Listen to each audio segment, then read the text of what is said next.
Não se esqueça de dar o like. Meu namorado e eu íamos nos mudar juntos. Há 2 semanas, ele comprou uma caminhonete de $87 mil sem me contar. Eu me recuso a me mudar com ele. Estou muito irritada. Ele nem mesmo falou comigo sobre isso. Tivemos tantas discussões sobre nos mudarmos juntos, casarmos e então ele vai e compra uma caminhonete $2 mil mais cara do que o salário anual dele. Se você está se perguntando como uma caminhonete pode custar $87 mil, esse é o preço que você obtém quando adiciona todos os opcionais que deseja. Ele me mostrou a caminhonete esperando que eu ficasse animada e eu fiquei furiosa. Quando ele comprou essa caminhonete, estávamos a apenas 1 mês de nos mudarmos juntos.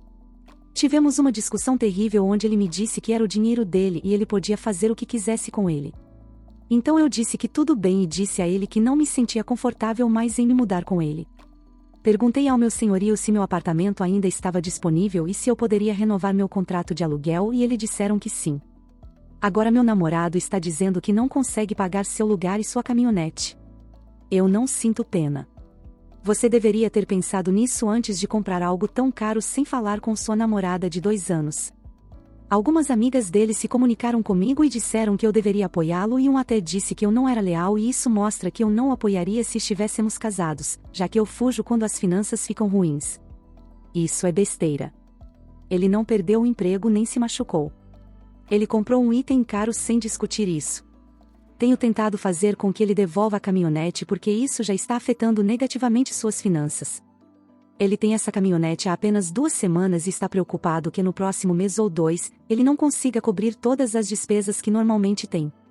No fim de semana passado, tivemos outra discussão e acho que nosso relacionamento vai acabar. Não estou ajudando a pagar essa caminhonete e não vou me mudar com ele. Pedi um tempo e vou pensar no que fazer. Edição: agradeço as diferentes opiniões que todos me deram. Tenho muito em que pensar. Para responder a 2 perguntas, não, ele não precisa da caminhonete. Ele trabalha em casa e se precisar fazer check-in no trabalho, tem um escritório. Além disso, seus amigos e namoradas sabem desse assunto porque ele pediu a opinião deles quando fomos a uma reunião na semana passada. Apenas 2 amigas me procuraram para dizer que eu não estava apoiando. Os outros cuidaram de seus negócios. Atualização. Sim, eu terminei com ele principalmente porque percebi que não somos compatíveis financeiramente. Antes de entrar no que aconteceu, quero dizer algo. Entendo que não estávamos casados, mas ambos estávamos nos mudando juntos para um novo lugar e tivemos várias discussões sobre essa mudança e nossos planos para o futuro, incluindo o casamento. Para as pessoas que estão me enviando mensagens privadas dizendo que é o dinheiro dele e ele pode fazer o que quiser ou vocês estão apenas há 2 anos em um relacionamento, você não é uma esposa. Eu sei disso e nunca perguntei o que há na conta bancária dele ou disse a ele o que fazer financeiramente.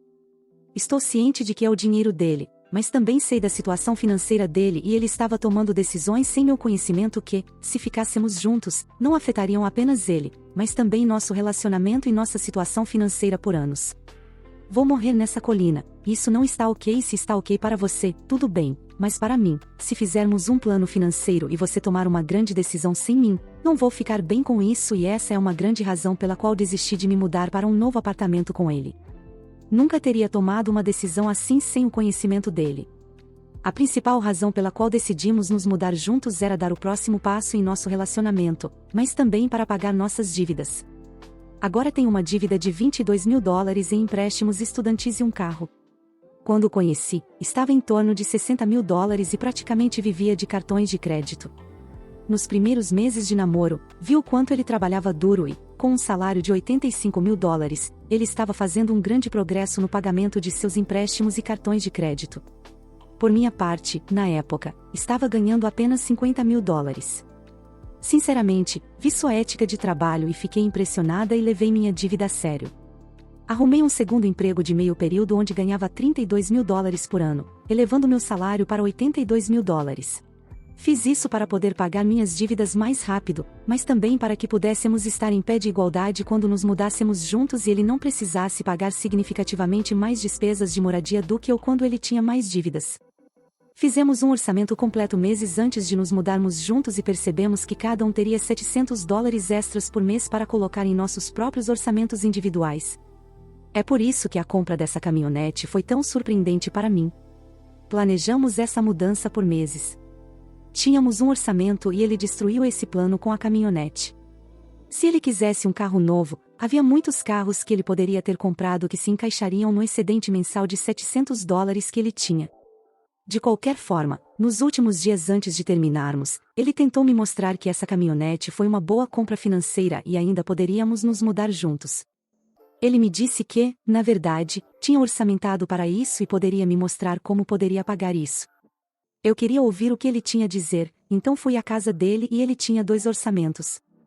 Ele disse que estava pensando em comprar essa caminhonete há algum tempo e havia trabalhado em um orçamento antecipadamente. Ele me mostrou o primeiro orçamento e, depois de sua caminhonete, seguro, despesas e suas dívidas, ele ficou com $115 para o mês. Percebi que no primeiro orçamento, ele não incluiu mantimentos, seus hobbies, sair ou até mesmo gasolina para o carro. Perguntei a ele como $115 seriam suficientes para viver o mês inteiro? Perguntei como ele poderia pagar tudo isso e sua caminhonete e se ele planejava desistir de algumas coisas. Ele disse que não, ele não planejava desistir de nada e que poderia fazer tudo funcionar em seu orçamento. Perguntei o que aconteceria se ele tivesse uma emergência ou precisasse de gasolina para sua caminhonete e ele continuou dizendo que resolveria sem explicar como. Depois de ver o primeiro orçamento, pedi para ver os documentos do carro e foi assim que descobri que o preço da caminhonete era de $95.000 no total após impostos, registro e taxas. Ele trocou seu Toyota confiável de 2013 e todas as suas economias para obter um empréstimo a 14% por 72 meses. Sua prestação mensal agora é de $1.966 e o seguro é de $573. Ele ainda tem empréstimos estudantis significativos. Continuei dizendo a ele que $115 restantes por mês não eram suficientes. Foi quando ele me mostrou seu segundo orçamento, que tinha uma renda mensal combinada mais alta. Perguntei a ele se ele conseguiria um segundo emprego e ele disse que, devido ao seu primeiro emprego depender dele para estar de prontidão, ele não podia. Perguntei de onde vinha a renda e esse homem disse: "Bem, você vai receber um aumento em breve." Eu congelei porque mencionei esse aumento uma vez meses atrás. Meu primeiro emprego é meu emprego de carreira e trabalho em um campo onde, quando você atinge certos marcos, recebe um aumento de salário. Em setembro, se meu aumento for aprovado, passarei de $50.000 para $80.000, e com meu segundo emprego, minha renda anual total será de $112.000. Mas conseguir o aumento não é garantido. Você tem que cumprir certos critérios e, se não o fizer, terá que esperar 3 meses antes de tentar novamente. Quando ele disse isso, fiquei quieta e então disse: "Então você planejou um orçamento que incluía uma renda adicional que eu não teria por pelo menos 6 meses e uma renda que eu nem mesmo poderia obter em setembro." Ele disse que quando eu recebesse meu aumento, a proporção do que ele pagaria diminuiria e ele teria mais renda disponível. Perguntei por que estava ok para ele planejar orçamentos com minha renda, mas ainda assim eu não tinha voz em como ele gastava dele. Ele não conseguiu responder a isso. Disse a ele que não tinha problema em pagar mais contas se recebesse um aumento, mas o fato de ele ter apostado nisso, não ter discutido isso e agora esperar que eu fique bem com isso é ridículo. Também disse que não haveria como não pagar mais com o primeiro orçamento porque ele não teria conseguido sobreviver com $115. Disse a ele que ele não comunicou e isso é por conta dele, porque ele fez grandes planos financeiros sem discutir nada. Finalmente, disse a ele que nunca teria feito nada disso sem ir até ele primeiro porque achava que éramos uma equipe que estava construindo algo. Terminei tudo no dia seguinte e ele tem tentado entrar em contato, mas não estou interessada. Ele se afundou financeiramente com essa caminhonete. Se com minha renda agora, ele mal conseguia, com certeza não vai conseguir sozinho. Espero sinceramente que as coisas funcionem para ele e que ele consiga manter sua caminhonete e se recuperar, mas não estou pagando as consequências por um erro financeiro tão grande que afetará enormemente ele por anos. Se eu ficasse, essa decisão financeira me afetaria também e continuaria a afetar nós dois por anos. Novamente, isso é diferente de ficar doente ou perder um emprego. Ele escolheu isso e se recusa a mudar e consertar. Agora percebo que não somos financeiramente compatíveis e está tudo bem, e desejo o melhor para ele. Minha esposa está se transformando em uma pessoa absolutamente hippie e psicótica, e eu e meu filho, 12, não aguentamos mais. Um pouco de contexto: eu, 37, sou de Porto Rico e minha esposa, 36, é de Kansas City suburbana. Eu me mudei para Nova York em 1984 e ela se mudou para cá aos 18 anos para a faculdade e se apaixonou pela cidade. Na verdade, nos conhecemos em um bar e tivemos uma noite de sexo, e ela engravidou. No início, queríamos que ela fizesse um aborto, mas meio que nos apaixonamos à primeira vista e nos casamos quando nosso filho tinha 3 meses. Somos pessoas muito diferentes. Sou do sul do Bronx e cresci extremamente difícil, me envolvi em brigas, fui esfaqueado, alvo de tiros, não tive uma infância fácil. Eu não era o pior garoto, mas meus amigos eram verdadeiramente pessoas mas eu basicamente saí desse estilo de vida quando a conheci. Basicamente, criamos nosso filho e tivemos nossos altos e baixos, mas ambos somos bem-sucedidos em nossos empregos e afins. Mas nos últimos 1 ou 2 anos, a atitude dela em relação a certas coisas mudou. Aqui está apenas uma lista do que estou falando. Ela se recusa a comer glúten. Isso deve dar uma ideia do estereótipo em que ela se encaixa agora. Agora ela é 100% vegana e fica extremamente brava quando comemos carne em casa. Ela fazendo yoga 3 vezes por semana e chora quando não queremos ir com ela. De repente, ela não gosta de filmes com violência, drogas ou festas, ela fica extremamente protetora em relação ao nosso filho sobre isso. Ela não deixa nosso filho sair com os amigos às vezes porque os amigos são muito barulhentos e vêm de famílias sem cultura. Ela não deixa nosso filho andar de bicicleta pelo bairro com os amigos de jeito nenhum, ela precisa estar constantemente com ele quando ele está saindo. Ela literalmente pegou o iPod dele e mudou a música para o que ela considera boa música. Isso consiste principalmente em Justin Timberlake e Mumford Sons, Macklemore, Taylor Swift e coisas do tipo. Nosso filho gostava muito de música eletrônica e metal. Isso foi uma das piores coisas que ela fez, na minha opinião. Ela acha que sou muito masculino na maneira como me comporto e constantemente tenta corrigir a maneira como me comporto, dizendo que tenho masculinidade tóxica em mim. Ela usa isso quase constantemente quando digo a ela que não gosto de como ela mima nosso filho. Ela chama a polícia basicamente para qualquer crime que vê, incluindo uma vez em que passamos por uma festa em casa e ela chamou a polícia porque estava acontecendo consumo de álcool para menores e ela quer manter sua comunidade segura. Uma vez ela também chamou a polícia porque alguns adolescentes espanhóis estavam jogando futebol na rua e ela simplesmente assumiu que estavam aprontando algo. Isso me deixou insanamente chateado. Honestamente, isso é apenas a ponta do iceberg. Ela tem sido assim nos últimos 2 a 3 anos e temos tido discussões quase constantes sobre isso. Digo a ela que ela é muito sensível em relação a quase tudo e então ela começa a desabafar e tenta me mostrar todos esses artigos estranhos sobre como estou manipulando ela. Ela também está tentando muito, agir jovem. Tipo, ela vai a shows indie em Williamsburg cheios de hipsters de 22 anos e tenta conversar com as pessoas para fazer amigos. Então, quando ela é rejeitada ou algo assim por esses círculos indie, ela volta para casa e chora nos meus braços e fica deprimida por dias. Ela quer tanto fazer parte desse grupo, ela parece ter problemas de ansiedade e depressão. Eu sinceramente sinto pena dela, ela mantém essa persona insana, ela se descreve como uma hippie dos tempos modernos, ela passa todo o tempo conferindo novos cafés e lugares para brunch com seus amigos. Eu sei como isso começou, ela conseguiu um emprego neste novo escritório cheio de jovens yuppies. Basicamente, logo depois disso, ela mudou para isso, acho que para acompanhar seus colegas, mas isso claramente se transformou em algo muito mais devastador e prejudicial para a autoestima do que isso. Eu só quero que ela seja ela mesma, não essa pessoa louca tentando perfeccionar tudo ao seu redor para se encaixar em sua visão de mundo. Curiosamente, se você já viu o episódio 1 da temporada 3 de Black Mirror, ela me lembra incrivelmente a personagem principal desse episódio, mas mais disposta a perturbar tudo ao seu redor para se ajustar ao que ela quer, mesmo que inconveniente para os outros. Mas isso é tudo recente. Ela nunca foi assim há 4 anos, ela era apenas uma mulher trabalhadora normal que gostava de relaxar e sair e não levava muito a sério como ela faz agora. Costumávamos ficar bêbados juntos em bares de subúrbio, costumávamos festejar um pouco também. Tudo atingiu um ponto ruim cerca de 1 semana atrás, quando meu filho, que também tem entrado em conflito com ela quase constantemente, teve uma grande discussão com ela. A discussão foi sobre se ele podia sair com os amigos que estavam lá fora, e ela disse que não porque havia muitos deles e ela achava ruim sair em grupos tão grandes. Este é o tipo de coisa em que ela pensa. Eu sei que ela realmente não queria que ele saísse porque a maioria das crianças era negra e espanhola, mas ele é metade porto-riquenho. Ele ficou tão bravo que pegou pratos e começou a quebrá-los no chão, depois saiu e não voltou por 5 horas enquanto minha esposa chorava histérica e ligava para a polícia para encontrá-lo. Desde então, ele não pode sair de casa, e minha esposa tem chorado todas as noites por perder nosso filho. Ela tem sido extra horrível comigo e com meu filho. Ela acha que estou do lado dele simplesmente porque tentei defendê-lo e disse que ela estava exagerando. Mas toda vez que digo que ela está exagerando, ela tem um colapso e diz que estou apenas fazendo o que os homens fazem com as mulheres. Eu nem sei mais o que fazer. Eu sei que isso não é ela.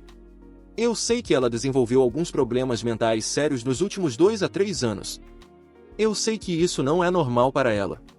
Eu não quero me divorciar dela, mas não tenho certeza se consigo lidar com isso por mais tempo. Ela quebrou, ela está na cama chorando quase o dia todo. Às vezes, ela explode, gritando comigo que eu sou o epítome da masculinidade tóxica e depois, 1 hora depois, está chorando nos meus braços dizendo que me ama mais do que qualquer coisa. Isso é algum tipo de transtorno de personalidade? Ela precisa de terapia? O que posso dizer para fazê-la se acalmar? Eu estava pensando em escrever uma carta sincera sobre como ela tem se comportado, para que ela não possa me interromper como costuma fazer com os gritos. Eu não quero discutir, só quero fazer meu ponto e ter uma resposta dela. Mas eu não quero parecer como se desaprovasse todo o estilo de vida dela e tudo o que ela fez. O que diabos eu faço? Eu me sinto tão passivo nesta situação. E ela fica louca quando me vê agindo completamente normal enquanto ela está chorando ou gritando ou o que quer que seja, como se toda vez que ela estiver agindo de forma louca, eu tenha que agir louco também sobre o que quer que ela esteja louca no momento. O que eu faço? Eu não quero um divórcio, quero ajudá-la. Nós dois ainda nos amamos muito apesar dessa loucura. Acho que sua esposa caiu na armadilha da mulher moderna perfeita. Muitas mulheres têm essa ideia de que precisam ser o modelo perfeito de feminilidade, feminismo, maternidade, força, sexualidade, juventude, consciência social, consciência cultural, etc. E francamente não há mulher viva que possa ser tão perfeita, então isso apenas se transforma em pânico e sentimentos de fracasso. Sua esposa precisa de terapia.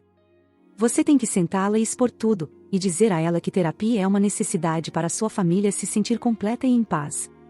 Ela precisa entender o quão sério isso é. Isso, quase exatamente. Estou muito feliz que você tenha escrito isso porque realmente me faz perceber muito do que ela está tentando fazer, e por que está causando tanto estresse a ela. Também ajuda que pareça ser um problema comum com mulheres da idade dela, então ela não está sozinha. Só quero que ela saiba especialmente isso, porque aposto que ela olha ao redor e acredita que todas as mulheres ao seu redor, especialmente no trabalho, são mulheres modernas perfeitas. Deixe-me compartilhar algo com você como uma ex-vegana. O sofrimento emocional dela muito bem pode ser devido a uma deficiência de vitamina D ou B12. Eu sei, parece loucura, mas isso é real e te deixa um maluco depressivo chorão. Veganos geralmente não obtêm vitamina D ou B12 suficientes através da dieta e ambos devem ser suplementados. Isso é cientificamente documentado. Ela está tomando suplemento de B12? Seus outros comportamentos loucos são mais provavelmente relacionados à depressão e a uma sensação repentina de que não tem identidade. Ela realmente poderia se beneficiar de terapia ou pelo menos algumas aulas de parentalidade para ajudá-la a encontrar ferramentas para se reconectar com seu filho sem prejudicar o relacionamento. Pessoalmente, acho que ela parece ser muito controladora com ele, mas muitos pais começam esse tipo de comportamento quando percebem de repente que seus filhos são independentes. Primeiro, diga à sua esposa que ela precisa estar tomando suplementos de B12 pelo menos, e idealmente vitamina D também. Veja se isso ajuda a suavizar os humores dela. Fiquei chocada com a diferença que isso fez no meu. Sentir que não tem identidade é a maneira perfeita de descrever isso. Ela veio para Nova York como uma garota totalmente normal em uma cidade de pessoas extremamente interessantes e acho que quando ela se deparou com esse lado da cidade em seu novo emprego, simplesmente ficou sobrecarregada de inveja por aquele estilo de vida. É quase como se ela não pudesse ser a mulher moderna perfeita. Como alguém comentou, ela não pode ser nada. Com certeza vou perguntar a ela sobre essa questão da B12. Isso poderia facilmente ser uma solução, mas não vai resolver seus problemas contínuos. Ela só se tornou vegana há uns 6 meses, esses problemas têm acontecido há anos. Meu Deus, cara. Sinto muito por você. Você precisa dar a ela um ultimato, e geralmente acho que isso é uma má ideia, de terapia de casal e individual. Talvez você tenha que começar com a terapia de casal, ou encontrar um advogado de divórcio. Isso está seriamente prejudicando seu pobre filho. sem falar em você mesmo. Agora é hora de ser um bom pai e intervir de uma maneira que ajude seu filho a levar uma vida normal. Estou pensando nisso, mas já mencionei terapia antes e ela me acusou de manipulação e ficou ainda mais triste. Vou fazer um pedido verdadeiro e sincero para que ambos façamos terapia. Não sinto que eu precise disso para mim, mas sei que ela se sentirá melhor se eu agir como se ambos precisássemos. Atualização, 2 meses depois. Pensei em atualizar isso com toda a loucura que aconteceu. A esposa teve um colapso absoluto comigo e com meu filho e basicamente fugiu e ficou bêbada em um bar, depois voltou e ameaçou se matar com pílulas. Chamei a polícia, eles vieram e quando chegaram ela estava apenas chorando no sofá, e os policiais foram embora. Não sabia o que fazer, meu filho estava chorando e tudo mais. Disse a ela que ela tem que ir a um hospital psiquiátrico ou ver um médico o mais rápido possível, e então ela ficou ainda mais brava comigo e então subiu as escadas e começou a gritar como uma pessoa insana. Ela acabou indo ao médico, que a diagnosticou com uma deficiência de B12 em um nível grave. Exatamente como vocês disseram. Ela tem tomado pílulas, e não consigo nem descrever o que mudou nela. Ela passou de um verdadeiro declínio em direção à loucura e controle de tudo para uma pessoa muito mais lúcida e calma. Às vezes, ela se sente estranha em admitir o quão errado estava em certas coisas, e disse que nunca percebeu o quanto estava cega para o quão horrivelmente estava tratando as pessoas ao seu redor. Ela disse que sua ansiedade em relação às coisas às vezes disparava, e ela confiava demais nos blogs que lia na internet para ajudar a controlar sua vida. Estou feliz que ela tenha sido capaz de admitir essas coisas. Sinceramente, sinto que parte disso não foi inteiramente por causa da deficiência de B12. Ou pelo menos ela pode estar voltando atrás em muitas das coisas que fez e disse que não tinham nada a ver com a deficiência. Como ela se tornou vegana foi um sintoma do problema original, não que o veganismo seja ruim, que ela estava desesperada para se encaixar com a multidão de jovens yuppies. Não tenho certeza se ela está intencionalmente culpando todos os seus velhos problemas estranhos pela deficiência de B12. Mas aquelas coisas estranhas começaram antes de ela se tornar vegana, então acho que ainda havia alguns problemas de insegurança lá. Estou tão feliz que ela passou as últimas 2 semanas percebendo quão problemática ela tem sido. Ela disse que estava como em transe, onde pensava que o mundo inteiro estava contra ela, e as coisas que lia na internet confirmavam que havia alguma conspiração global, como ela descreve, para fazê-la ser uma pessoa dependente ou algo assim. Estou tão feliz que ela voltou. Tão feliz. Muito obrigado por assistir, comente sobre as histórias, compartilhe para um amigo e confira esse próximo vídeo. Uma boa tarde pessoal.